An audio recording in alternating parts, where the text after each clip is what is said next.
Mull, that's some silverware in the bag for the second team, winners of the second 11 championship, with a game to spare as well actually. Yeah, how does that reflect on the contributions of the group and the individuals that have taken part? Yeah, it's been a great year. It's not something that you obviously set out to do at the start of the season, but then when it came apparent that we had a good chance of winning it, in our last game last week at Durham, where I thought we were outstanding, where we won a game in 5 sessions, and we've played some really good cricket all the way through the year, and it's been really impressive to see how the lads go about the business. You know, I'm very thankful that they've bought into sort of the way I've tried to coach and tried to bring my experience to it. Yeah, and we've played some really good cricket and some really outstanding performances. And touch on your role that you've taken on with the second 11. How's the experience been first of all, and you know, what have you taken from it, and sort of how's that role evolved as the years progressed? Yeah, I mean, I've loved it. It's been, you know, obviously different from my last sort of 13 years, but one that I've thoroughly enjoyed. I went in with, you know, not knowing really how it was going to go, having, you know, in my infancy as a coach, but you know, my aim was to try and emulate as much first team cricket as I could. So, you know, whether it be declarations at certain points, tactical changes, field settings for the younger seamers in particular, and just try and make them, you know, learn quicker what it takes to be up to the first team standard. You know, and I think you've seen a few people step up and make performances, which has been really pleasing.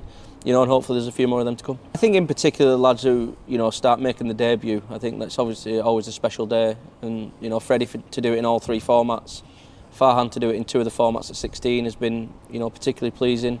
But also on the different side, like Rob Lord, who we got sent one video of, a diagonal view, and Mosey said I think we should give him a crack, and for him now to secure a 2-year deal and put performances in the first team, he got a 5 in his 2nd or 3rd game in the Metro Bank, and now he's bowling well in the championship. So really pleasing. I'm not going to take all the plaudits because it's not just me who's done that, but it's nice to, you know, it's nice to know that you've had a slight impact on somebody progressing to play at a higher level.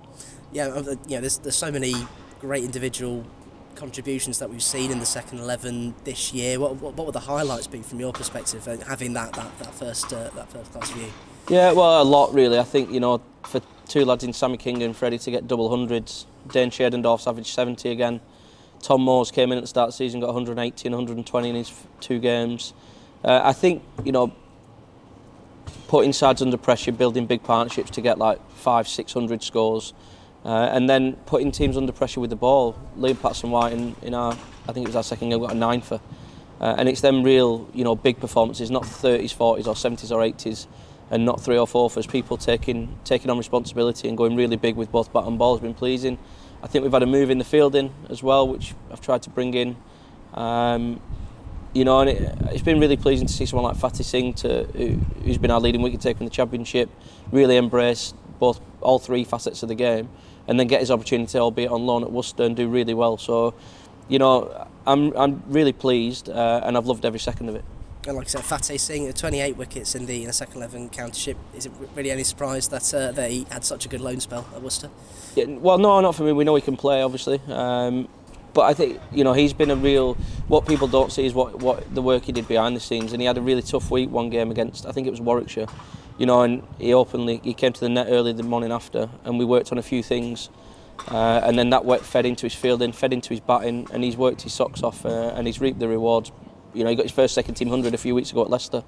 You know, and he's a real talent, and I'm excited to see where his career goes. You know, trying to give my experience on how first team, or how I think first team would do things, I think that has helped them, and try and make the transition a bit easier for them when they do go up, so it's not a shock to them when they go up.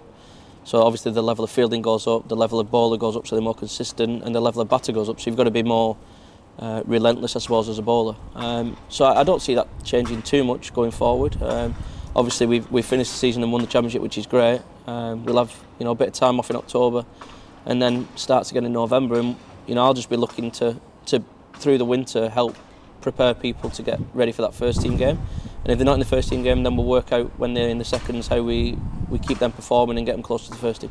And talking about your role within the second 11 sides, you know, being out there in the field with them, is it almost like a two-way thing going on here, where, you know, they'll benefit from the years of experience that you got in first class cricket, but also, you know, benefit to yourself for your coaching career as well? Yeah, I mean, I think you'll have to ask them if they've benefited from me being on the field. I don't know if they'd like me off the field, but yeah, you know, I think it's something that's proven that it's worked, especially with, you know, young seamers and young spinners trying to set up batters or game plans and tactics. You know, someone like James Hayes, I think he will say that, you know, he's learnt a lot, as in you don't have to get a wicket every ball, building into spells, bowling in partnerships, tactically when you go to bouncers or you put a man back just to make the batter think about, just little things like that, I think. You know, and that's something that I'll look to continue, you know, and hopefully the lads benefit from it. Reflecting overall on the performances we've seen and the players who have made that step up into first team cricket, you know, how bright does it feel like the future is at this club in terms of the players that we're seeing coming through right now? Yeah, I think it's great. I think obviously if you look at the performances, I think Freddie's 150 odd here against Surrey, Farhan getting 10 for on debut at 16.